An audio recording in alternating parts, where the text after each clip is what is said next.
بسم اللہ الرحمن الرحیم۔ السلام علیکم۔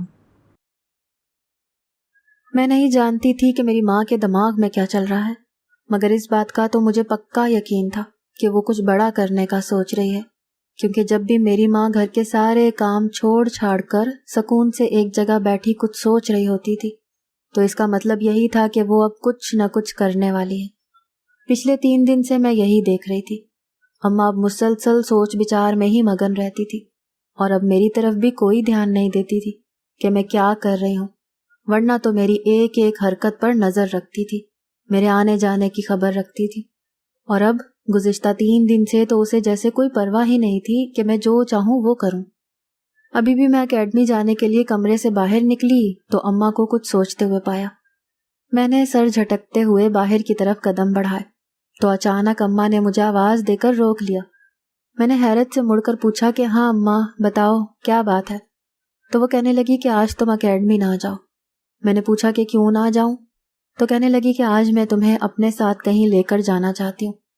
یقیناً میری ماں جو پچھلے 3 دن سے سوچ رہی تھی اب اس پر عمل کرنے کا وقت آ گیا تھا، مگر حیرت کی بات یہ تھی کہ اس سب میں مجھے شامل کرنے کی کیا ضرورت تھی؟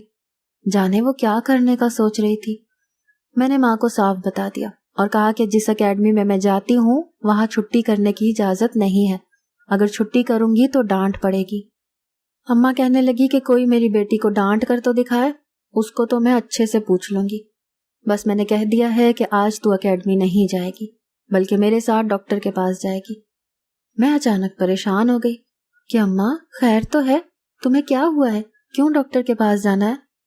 مگر اس نے کوئی جواب نہیں دیا، کہنے لگی کہ یہ تو وہاں جا کر ہی پتہ چلے گا۔ میں جانتی تھی کہ اب وہی ہوگا جو اماں چاہتی ہے، اسی لیے میں نے بیگ ایک طرف رکھ دیا اور اماں کو دیکھنے لگی۔ بظاہر تو وہ کہیں سے بھی بیمار نہیں لگ رہی تھی، پھر جانے اسے ڈاکٹر کے پاس کیوں جانا تھا؟ میں نے کہا بھئی اماں جب بھی تم بیمار ہوتی ہو تو اکیلے جا کر دوا لے آتی ہو، تو اس بار مجھے ساتھ لے جانے کی کیا ضرورت ہے؟ تو کہنے لگی کہ تمہیں ہی تو ڈاکٹر کے پاس لے کر جانا ہے۔ میں چونک کر اچھل پڑی اور پوچھا کہ مجھے کیوں؟ تو کہنے لگی کہ میں نے کہا نا یہ سب میں تجھے وہاں جا کر بتاؤں گی، تو بس میرے ساتھ چل۔ وہ مجھے زبردستی ایک ڈاکٹر کے پاس لے گئی۔ وہ ایک گائنیکالوجسٹ تھی اور مجھے سمجھ نہیں آ رہا تھا کہ ہمارے یہاں آنے کا کیا مقصد ہے۔ مجھے تو ایسا کوئی مسئلہ نہیں تھا جس کی وجہ سے ماں کو تشویش ہوتی۔ ڈاکٹر نے اماں سے پوچھا کہ جی بتائیں آپ لوگ کس سلسلے میں آئے ہیں؟ تو میری طرف اشارہ کر کے کہنے لگی کہ میں چاہتی ہوں کہ آپ مجھے یہ بتائیں کہ میری یہ بیٹی کب امید سے ہوگی، اس کا چیک اپ کر کے بتائیں نا کہ اس کو بچہ کیوں نہیں ہو رہا۔ یہ سب سن کر میں نے ایک دم اماں کو دیکھا کہ وہ یہ کیا کہہ رہی ہے، کہیں اس کا دماغ تو خراب نہیں ہو گیا؟ وہ میرے بارے میں اتنی بڑی بات ڈاکٹر سے کیسے پوچھ سکتی ہے، جبکہ میری تو ابھی شادی بھی نہیں ہوئی تھی۔ میں نے کچھ کہنا چاہا تو اماں نے میرا ہاتھ تھام کر مجھے خاموش کروا دیا اور آنکھوں کے اشارے سے کچھ بھی بولنے سے منع کر دیا۔ ڈاکٹر نے مجھے دیکھتے ہوئے پوچھا کہ تمہاری شادی کو کتنے سال ہو گئے ہیں؟ تو اس کا جواب بھی اماں نے دیا اور کہنے لگی کہ ڈاکٹر صاحب کچھ مہینے ہو گئے ہیں، بس آپ یہ بتائیں کہ اس کے ہاں اولاد کیوں نہیں ہو رہی، یہ کب امید سے ہوگی؟ مجھے اماں پر بہت غصہ آ رہا تھا کہ وہ یہ سب ڈاکٹر سے کیا پوچھ رہی ہے، اسے میرے بارے میں یہ غلط باتیں نہیں پوچھنی چاہیے تھی۔ ڈاکٹر نے میرا تفصیل سے چیک اپ کیا اور اماں کو کہنے لگی کہ ابھی تو ایسی کوئی امید نظر نہیں آ رہی۔ ہم لوگ گھر آ گئے۔ گھر آتے ہی میں نے اماں پر چلانا شروع کر دیا کہ یہ سب کیا تھا؟ اماں تم اچھے سے جانتی ہو کہ میری ابھی شادی بھی نہیں ہوئی، تو پھر تم مجھے اس ڈاکٹر کے پاس کیوں لے کر گئی؟ اس پل مجھے اماں کا دماغ خراب لگا جب وہ کہنے لگی کہ ارے تیرے گھر بچہ ہوگا تو تجھے تیرا شوہر لینے آئے گا نا، نہیں تو بیٹھی رہے گی ایسی میرے سر پر۔ یہ اماں کیا کہہ رہی تھی؟ کیسا بچہ، کیسا شوہر؟ مجھے تو ابھی دور دور تک شادی کا کوئی امکانات نظر نہیں آ رہے تھے۔ میں نے اماں کو کہا کہ مجھے لگتا ہے اب مجھے تمہیں ڈاکٹر کے پاس لے کر جانا چاہیے تاکہ تمہارے دماغ کا چیک اپ کرواؤں۔ اماں منہ بناتے ہوئے کہنے لگی کہ میں بالکل ٹھیک ہوں، مجھے کچھ نہیں ہوا ہے اور میں یہ سب کچھ بہت سوچ سمجھ کر ہی کر رہی ہوں۔ میں نے اماں سے پوچھنے کی بہت کوشش کی کہ اس کے دماغ میں کیا چل رہا ہے، مگر اس نے مجھے کچھ بھی بتانا گوارا نہیں کیا۔ اتنا تو میں اپنی ماں کو جانتی تھی کہ وہ بغیر سوچے سمجھے کچھ نہیں کرتی، لیکن جو آج اس نے کیا تھا، ایک ہوش مند انسان تو ایسا کبھی نہ کرتا۔ بھلا جس کی شادی ہی نہ ہوئی ہو وہ کیسے بچے کو جنم دے سکتی ہے؟ خیر میں نے خود ہی اماں سے پوچھنا چھوڑ دیا، کیونکہ جب وہ بتاتی نہیں تو میرے پوچھنے کا فائدہ بھی نہ ہوتا۔ میں نے اپنے معمول کے مطابق اگلے دن سے کام پر جانا شروع کر دیا۔ گھر میں صرف میں اور اماں ہی تو ہوتے تھے، اور گھر کا خرچ چلانے کے لیے مجھے نوکری کرنی پڑتی تھی۔ میں اماں اور ابا کی اکلوتی اولاد تھی، اور میرا باپ مجھے اور میری ماں کو بچپن میں ہی چھوڑ کر کہیں چلا گیا تھا، کیونکہ اسے بیٹی نہیں چاہیے تھی، بیٹا چاہیے تھا۔ میں نے تو اپنے باپ کی شکل تک بھی نہیں دیکھی تھی۔ مجھے اماں نے ہی پال پوس کر بڑا کیا تھا، وہی میرے لیے باپ بھی تھی اور ماں بھی۔ پہلے تو ہم نانی کے پاس رہا کرتے تھے، مگر جب سے ماموں کی شادی ہوئی تھی تو ممانی نے آ کر میرا اور میری ماں کا جینا حرام کر دیا تھا۔ جیسے ہی میں 10 سال کی ہوئی تو میری ماں مجھے لے کر علیحدہ کرائے کے مکان میں رہنے لگی۔ اماں پڑھی لکھی تو نہیں تھی، مگر اس کی یہی خواہش تھی کہ میں پڑھ لکھ جاؤں، اسی لیے وہ لوگوں کے گھروں میں کام کرتی اور میری فیسیں پوری کرتی تھی۔ میں نے بچپن سے ہی بہت سخت حالات دیکھے تھے، اسی لیے میں عام لڑکیوں کی طرح نہیں تھی۔ میں نے انتہائی غربت میں زندگی بسر کی تھی، اور اب میں یہی چاہتی تھی کہ ہمارے حالات جلد بدل جائیں۔ اسی لیے میں نے میٹرک کرنے کے بعد دوسرے ٹائم پر چھوٹی موٹی نوکریاں کرنی شروع کر دی۔ میں صبح کے وقت کالج جاتی تھی اور وہاں سے واپس آ کر میں اپنے کام پر چلی جاتی تھی۔ میری خواہشوں کی اڑان بہت اونچی تھی۔ میں ہر اس چیز کو پانا چاہتی تھی جس کے لیے میں بچپن سے ترستی رہی۔ اسی لیے میں اپنی کمائی میں سے اپنے لیے مہنگے مہنگے کپڑے اور جوتے خرید لیتی تھی۔ اماں بھی یہی چاہتی تھی کہ میں بن ٹھن کر نکلا کروں تاکہ میرا کوئی رشتہ آئے اور وہ مجھے بیاہ کر اپنے فرض سے فارغ ہو۔ میرے رشتے آتے تو تھے، لیکن وہ ظاہر ہے ہم جیسے غریب لوگ ہی ہوتے تھے، اسی لیے میری ماں منع کر دیتی تھی۔ میں خود بھی یہی چاہتی تھی کہ میں کسی امیر لڑکے کے ساتھ شادی کروں تاکہ جو میری خواہشیں ہیں وہ تو پوری ہو جائیں۔ اب گریجویشن کے بعد میں نے نوکری کرنی شروع کر دی تھی، اور دوپہر کے ٹائم میں ایک اکیڈمی میں پڑھانے لگی تھی تاکہ اپنا جہیز بنا سکوں۔ اماں بھی یہی کرتی تھیں، وہ میری تنخواہ کو بچا لیتی تھیں، کہتی تھیں کہ یہ پیسے تیری شادی میں کام آئیں گے۔ کچھ ہی دن گزرے تھے کہ اماں نے پھر سے وہی شوشہ چھوڑا اور مجھے کہنے لگی کہ چل ڈاکٹر کے پاس چلتے ہیں، تیرا ٹیسٹ کروا کر آتے ہیں کہ تو کب امید سے ہوگی۔ میں حیران ہو کر اماں کو دیکھوں کہ اماں کو آخر ہو کیا گیا ہے، وہ کیوں میرے پیچھے پڑ گئی ہے۔ میں ہرگز بھی اس کے ساتھ دوبارہ وہاں جا کر وہاں شرمندہ نہیں ہونا چاہتی تھی، مگر وہ اماں تھی، زبردستی مجھے اپنے ساتھ لے گئی اور پھر سے ڈاکٹر سے وہی سوال جواب کرنے شروع کر دیے۔ ڈاکٹر نے اس بار بھی منع کر دیا اور اماں منہ لٹکاتے ہوئے مجھے واپس لے کر گھر آ گئی۔ اس کے بعد تو ہر 2-4 دن بعد وہ یہی کرنے لگی۔ اب تو ڈاکٹر کو بھی میری اچھی پہچان ہو گئی تھی، وہ سب مریضوں کو چھوڑ کر پہلے مجھے بلاتی اور میرا ٹیسٹ کرتی۔ ایک دن مجھے کہنے لگی کہ تمہارے ساتھ جو عورت آتی ہے کیا وہ تمہاری ساس ہے؟ میں نے کہا نہیں، وہ تو میری ماں ہے۔ تو ڈاکٹر ہنس کر کہنے لگی کہ مجھے لگا وہ تمہاری ساس ہے، کیونکہ ساسیں ہی تو ایسا کرتی ہیں کہ انہیں بہو کے آتے ہی اپنے پوتا پوتی کی امید لگ جاتی ہے، اور جب تک وہ امید سے نہیں ہو جاتی انہیں لے کر ڈاکٹر کے پاس چکر لگاتی رہتی ہیں۔ اب میں ڈاکٹر کو کیا بتاتی کہ وہ میری ماں ہے اور وہ میری شادی سے پہلے ہی میرے بچے کی امید لگائے بیٹھی ہے۔ میں نے ڈاکٹر کو اپنی طرف سے جھوٹی موٹی کہانی سنا کر ٹال دیا اور یہ کہا کہ میرا میاں شہر سے باہر ہوتا ہے تو اسی لیے میں اپنی اماں کے پاس رہتی ہوں۔ ڈاکٹر کے ہاں سے واپسی پر اماں کو میں نے کہا کہ مجھے بھوک لگی ہے، تو ہم دونوں ایک ہوٹل میں کھانا کھانے چلے آئے۔ اچانک میری نظر وہاں اپنے ایک کولیگ پر پڑی تو میں بری طرح سے چونک گئی۔ پچھلے 2 ماہ سے تو وہ نظر نہیں آ رہا تھا، اور اب اسے دیکھا بھی تو ایک لڑکی کے ساتھ۔ اس سے پہلے کہ میں اس کے پاس جا کر اس سے کچھ سوال جواب کرتی، وہ اس لڑکی کے ساتھ باہر نکل گیا، اور میرے ساتھ بھی تو اماں تھی، میں اماں کے ہوتے ہوئے کیسے اس کو جا کر بلاتی، اسی لیے میں چپ چاپ اپنی جگہ پر ہی بیٹھی رہی۔ اماں کی تو بس اب ایک ہی آرزو تھی، اور وہ یہی تھی کہ میرے گھر میں اولاد پیدا ہو۔ وہ مجھے یہی کہتی کہ تیرا شوہر تجھے تبھی لینے آئے گا نا جب تو اولاد پیدا کر لے گی، اسی لیے مجھے تیری فکر ہوتی ہے، میں تجھے ڈاکٹر کے لے کر جاتی ہوں۔ میں نے اب اماں کو کچھ کہنا ہی چھوڑ دیا تھا، کون سا میرے کچھ کہنے کا کوئی فائدہ ہوتا تھا، وہ کرتی تو اپنی مرضی تھی، اسی لیے میں نے بھی اسے اس کے حال پر چھوڑ دیا، اور جب وہ کہتی تو میں اس کے ساتھ چپ چاپ چلی جاتی۔ اب تو ڈاکٹر بھی مجھے کہنے لگی تھی کہ جب تم امید سے ہوگی نا تو مجھے ضرور مٹھائی کھلانا، کیونکہ اب میں بھی تمہارے لیے بہت دعا کرتی ہوں۔ کچھ دنوں سے مجھے اپنی طبیعت کچھ ٹھیک محسوس نہیں ہو رہی تھی. مجھے اکثر چکر سے آنے لگتے تھے اور ایک دن تو میں گھر سے باہر نکلنے ہی لگی تھی کہ بے ہوش ہو کر گر گئی. اماں نے مجھ پر پانی کے چھینٹے ڈالے تو میں ہوش میں آئی. پھر اماں مجھ سے کہنے لگی کہ مجھے لگ رہا ہے جس خوشخبری کا مجھے انتظار تھا وہ ملنے والی ہے. بس تو جلدی سے میرے ساتھ ڈاکٹر کے پاس چل، ہم اس سے تصدیق کروا کر لاتے ہیں. میں اور اماں ڈاکٹر کے پاس آئے. اس نے میرے کچھ ضروری ٹیسٹ کیے اور پھر مجھے کہنے لگی کہ مبارک ہو، تمہاری اور تمہاری ماں کی بلکہ میری بھی دعا سنی گئی ہے. تم امید سے ہو، چلو اب مجھے مٹھائی کھلاؤ. یہ سن کر تو میرے ہوش و حواس ہی فنا ہو گئے. میں ساکت رہ گئی.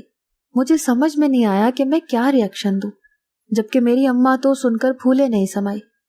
میں وہیں بیٹھی تھی کہ وہ بھاگ کر ہسپتال سے باہر چلی گئی اور کہیں سے جا کر مٹھائی بھی لے آئی اور سب کا منہ میٹھا کروانے لگی، جبکہ میں تو اس حالت میں تھی کہ میرا جی چاہ رہا تھا کہ میں شرم سے ڈوب مروں. ایسا بھی ہو سکتا تھا؟ میں نے تو سوچا ہی نہیں تھا. میں ماں کے ساتھ گھر واپس آئی تو اماں مجھے کہنے لگی کہ چل جا، اب تو اپنے کمرے میں جا کر تیار ہو جا، تیرا شوہر اب تجھے لینے آئے گا. اس نے تجھے لے جانے کے لیے یہی تو شرط رکھی تھی، اور اب جب کہ اس کی شرط پوری ہو گئی ہے تو اس سے اب تمہیں لینے آنا ہی پڑے گا. اماں نے مجھے کمرے میں بھیج دیا اور خود کسی کو فون کرنے لگی. مجھے اپنی ٹینشن بھول کر اماں کی لگ گئی کہ وہ آخر کس کو فون کر رہی ہے. اس نے خود کو کمرے میں بند کر لیا تھا اور وہ کسی سے باتیں کر رہی تھی. کیا باتیں کر رہی تھی مجھے کچھ سمجھ نہیں آ رہا تھا. تھوڑی دیر بعد کمرے سے باہر آ کر مجھے کہنے لگی کہ تم ابھی تک تیار کیوں نہیں ہوئی؟ جاؤ، جا کر تیار ہو جاؤ اور اپنا بیگ پیک کر لو. میں تمہیں تمہارے شوہر کے ساتھ آج رخصت کر دوں گی. اماں بے چینی سے ٹہل کر کسی کا انتظار کر رہی تھی. میں بھی وہیں چارپائی پر باہر صحن میں بیٹھ گئی کہ دیکھوں تو صحیح کون آنے والا ہے اور اماں آخر کیا کرنا چاہ رہی ہیں. تھوڑی دیر بعد جو شخص دروازے سے اندر داخل ہوا اسے دیکھ کر تو میرے قدموں تلے سے جان ہی نکل گئی. وہ یہاں پر کیسے آ گیا اور اماں کو اس کے بارے میں کیسے پتا چلا کہ وہی میرے بچے کا باپ ہے؟ اسے یہاں کا پتہ کس نے دیا؟ گھر کے اندر آنے والا شخص تو ساحر تھا. مجھے سب یاد آنے لگا جو میرے ساتھ بیت چکا تھا. ساحر کو میں 2 سال سے جانتی تھی. جب میں کالج کے آخری سال میں تھی تو میری اس سے ملاقات ہوئی تھی. وہ میری کالج کی ایک دوست کا کزن تھا. میری دوست کی سالگرہ تھی تو میں اس کی سالگرہ پر گئی. وہیں میری ملاقات ساحر سے ہوئی تھی. میں اس کو دیکھ کر بہت متاثر ہو گئی تھی. پھر جب میں نے اس کے پاس لش پش کرتی گاڑی دیکھی تو میں مزید متاثر ہو گئی. میری دوست نے مجھے بتایا تھا کہ وہ بہت امیر گھرانے سے تعلق رکھتا ہے. میں نے تو سوچا بھی نہیں تھا کہ ساحر مجھے پسند کرنے لگے گا. 2 دن بعد مجھے میری دوست نے بتایا کہ میرے کزن نے تمہیں پسند کر لیا ہے اور وہ تمہارا نمبر مانگ رہا تھا. تو تم کیا کہتی ہو، اسے تمہارا نمبر دوں یا نہیں؟ میں تو یہ سن کر بے انتہا خوش ہوئی تھی کیونکہ میں تو ایسے ہی لڑکے کی تلاش میں تھی جس کے ساتھ شادی کر کے میری زندگی بھر کی تمام محرومیوں کا ازالہ ہو جاتا. میں نے اپنی دوست کو کہا کہ ہاں تم میرا نمبر ساحر کو دے دو. اس نے دے دیا. پھر ہماری فون پر بات چیت ہوئی اور کبھی کبھی ہم ملنے بھی لگے. مجھے ساحر بہت اچھا لگتا تھا کیونکہ وہ نہ صرف میرا خیال رکھتا تھا بلکہ میری ہر ضرورت کو بھی پوری کرنا تو جیسے اس نے اپنے اوپر فرض ہی کر لیا تھا. مجھے یاد پڑتا ہے کہ اس وقت میں شام کو ساحر کے ساتھ ہی گھومنے پھرنے نکل جاتی تھی اور اپنی نوکری پر نہیں جاتی تھی. وہی مجھے مہینے کے اینڈ پر اتنے پیسے دے دیتا تھا جتنے میں اس نوکری سے کماتی تھی تو میں وہ لا کر اماں کو دے دیتی تھی. یوں اماں کو پتہ ہی نہیں چلنے دیا کبھی کہ میں گھر سے کس وقت اور کس کے لیے باہر جاتی رہی ہوں.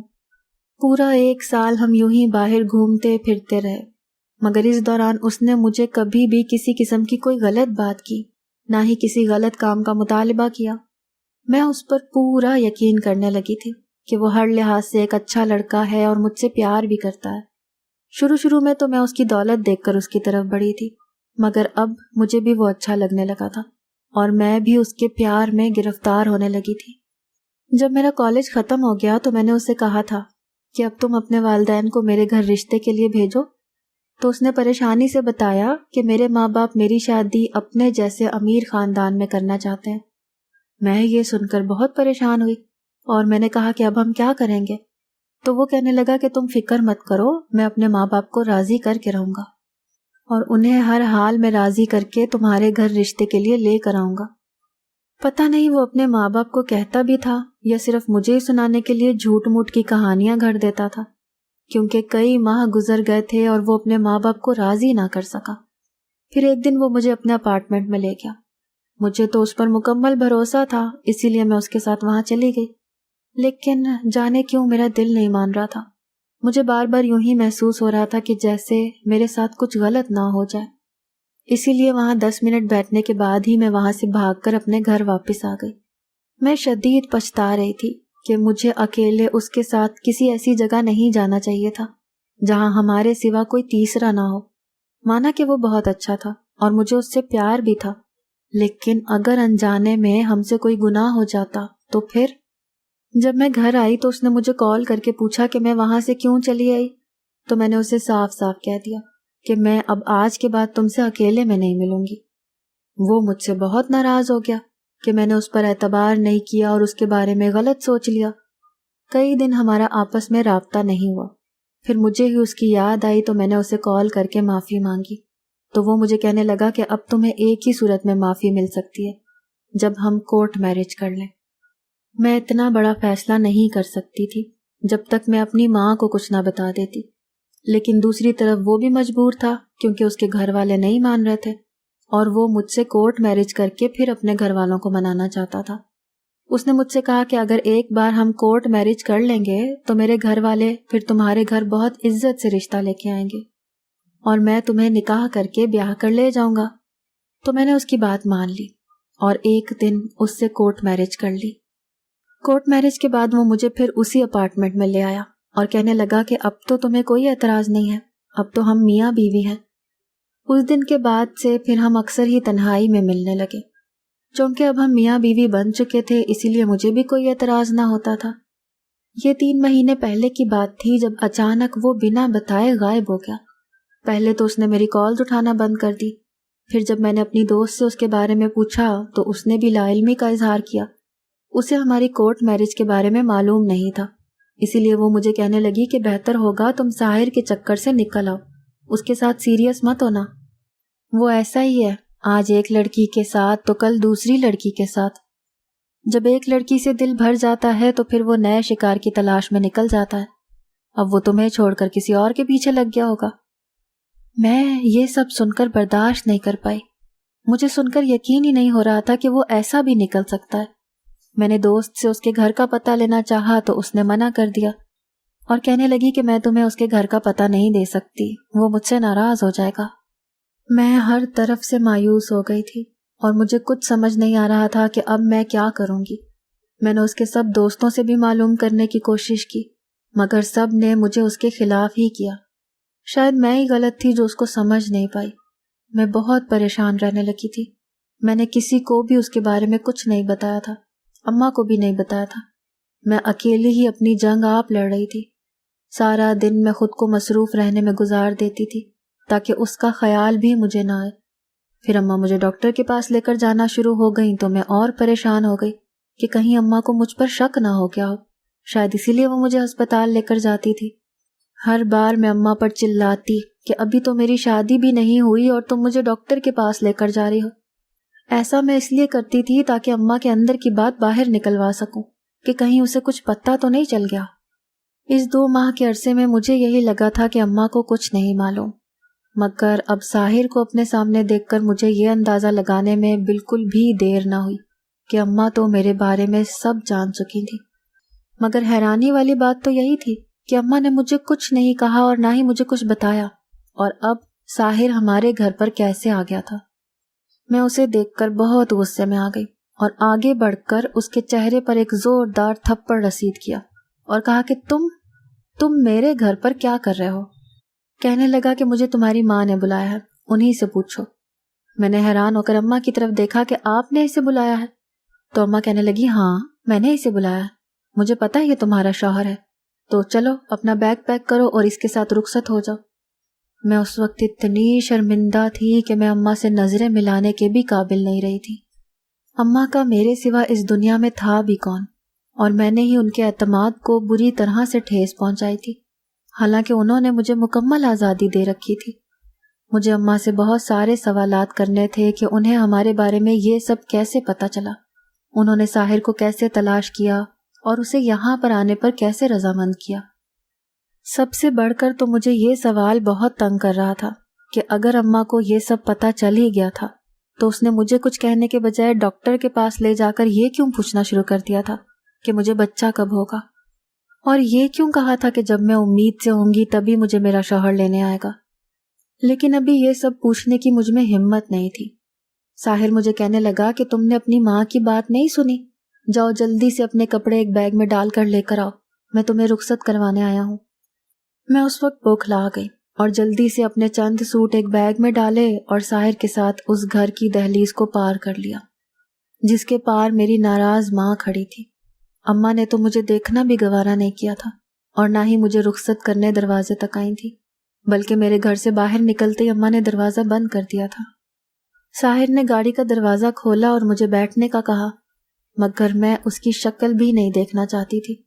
اس نے جو میرے ساتھ کیا تھا اس کے بعد میں اسے کیسے معاف کر سکتی تھی؟ میں نے اسے کہا کہ میری ماں نے تو مجھے گھر سے نکال دیا ہے، مگر میں تمہارے ساتھ بھی نہیں جاؤں گی، میں کسی دارالامان میں چلی جاؤں گی، اسی لیے تم یہاں سے چلے جاؤ۔ اس نے میرے آگے ہاتھ جوڑ دیے اور کہنے لگا کہ خدا کا واسطہ ہے میرے ساتھ چلو، اگر میں تمہیں یہاں سے نہ لے کر گیا تو تمہاری ماں مجھے نہیں چھوڑے گی۔ آخر اماں نے اسے ایسا بھی کیا کہہ دیا تھا کہ وہ تیر کی طرح سیدھا ہو گیا تھا۔ میں نے اسے کہا کہ ٹھیک ہے میں تمہارے ساتھ جاؤں گی، مگر مجھے اس شرط پر ہی جانا ہے کہ تم مجھے سب حقیقت سے آگاہ کرو گے۔ اس نے حامی بھر لی اور میں اس کے ساتھ اس کے اپارٹمنٹ میں چلی آئی۔ کچھ دیر بعد اس نے مجھے اپنے بارے میں سب کچھ بتانا شروع کیا۔ کہنے لگا، میں ایک امیر و کبیر گھرانے سے تعلق رکھتا ہوں، اسی لیے شروع سے ہی مجھے نہایت لاڈ پیار میں رکھا گیا اور میری کبھی کسی خواہش کو بھی منع نہیں کیا گیا تھا، اسی لیے میں بہت بگڑ گیا تھا۔ مگر میرے ماں باپ کو یہی لگتا تھا کہ میں چونکہ ان کا لاڈلا بیٹا ہوں تو مجھ پر نخرہ بھی جچتا ہے۔ میں بڑا ہوا تو میں نے لڑکیوں سے دوستیاں کرنی شروع کر دی، اور جب میرا دل کسی سے بھر جاتا تو میں اس لڑکی کو چھوڑ کر کسی دوسری لڑکی سے دوستی کر لیتا۔ ایسے ہی میری نظر تم پر پڑی، میں نے تمہارے بارے میں اپنی کزن سے ساری معلومات لینی شروع کر دی۔ اس نے مجھے کہا تھا کہ تم کسی امیر لڑکے سے شادی کرنا چاہتی ہو، اسی لیے میں نے تمہیں دوستی کی آفر کر دی، مگر تم عام لڑکیوں کی طرح نہیں تھی، تمہیں پٹانا بہت ہی مشکل تھا، اسی لیے مجھے کورٹ میرج کا سہارا لینا پڑا۔ 3 مہینے پہلے جب میں نے تمہیں چھوڑنے کا ارادہ کر لیا تھا تو میں نے تمہارا نمبر بلاک کر دیا اور خود منظر عام سے بھی غائب ہو گیا۔ پھر 1 مہینہ پہلے مجھے تمہاری ماں ملی اور اس نے مجھے دھمکی دی کہ اگر میں نے تمہیں رخصت نہیں کروایا، تمہیں دھوکہ دینے کی کوشش کی، تو وہ مجھے اور میرے خاندان کو ساری دنیا کے سامنے رسوا کر دے گی اور میڈیا میں بھی بتا دے گی کہ تم اور میں میاں بیوی ہیں۔ ان کے پاس ہمارا نکاح نامہ بھی تھا۔ انہوں نے تو یہاں تک کہہ دیا کہ میں باپ بننے والا ہوں۔ میں نے اپنی اور اپنے خاندان کی عزت بچانے کے لیے ہاں کر دی کہ میں تمہیں رخصت کروا لوں گا، اور آج انہوں نے مجھے اس سلسلے میں کال کر کے بلوایا تھا۔ یہ سب سن کر تو مجھے یقین ہی نہیں آیا کہ میری ماں اس حد تک بھی جا سکتی ہے، مگر اہم سوال تو یہ تھا کہ اماں کو یہ سب کچھ کیسے پتہ چلا۔ اگلے دن میں اپنے گھر گئی اور جاتے ہی اماں کے قدموں سے لپٹ گئی اور معافی مانگنے لگی۔ اماں نے مجھے معاف کر دیا اور پھر کچھ دیر بعد کہنے لگی کہ میں نے تمہیں ایک دن تمہاری دوست سے باتیں کرتے ہوئے سن لیا تھا، پھر میں نے تمہارے کمرے کی تلاشی لی تو مجھے نکاح نامہ بھی مل گیا۔ میں جانتی تھی جو غلطی تم نے کی ہے اس کی بہت بڑی سزا ہے، مگر میں تمہیں اس وقت کچھ بھی نہیں کہنا چاہتی تھی۔ مجھے ڈر تھا کہ اگر میں نے تمہیں ڈانٹا یا مارا تو تم گھر چھوڑ کر چلی جاؤ گی اور میری عزت خراب کرو گی، اسی لیے مجھے سوچ سمجھ کر فیصلہ کرنا پڑا۔ میں جانتی تھی کہ تم شادی شدہ ہو اور اس کے ساتھ تعلق میں رہ چکی ہو، اسی لیے میں تمہیں ڈاکٹر کے پاس لے کر جاتی تھی، اس امید پر کہ شاید جلدی تمہاری گود بھر جائے۔ اس صورت میں پھر وہ مجبور ہو جاتا اور اسے ہر حال میں تمہیں قبول کر کے ہی لے جانا پڑتا۔ میں نے اس کی کزن کو ہی دھمکا کر اس کا پتہ معلوم کروایا تھا۔ وہ اسے ملنے گئی تھی تبھی اسے جھوٹ بول دیا تھا کہ وہ باپ بننے والا ہے، اسی لیے میں بس یہی دعا کرتی تھی کہ جلدی تمہاری گود بھر جائے تاکہ تمہیں تمہارا شوہر آ کر لے جائے۔ میں نے اماں سے معافی مانگی اور کہا کہ مجھے معاف کر دیں، میں نے بہت غلط کیا۔ ماں تو پھر آخر ماں ہوتی ہے۔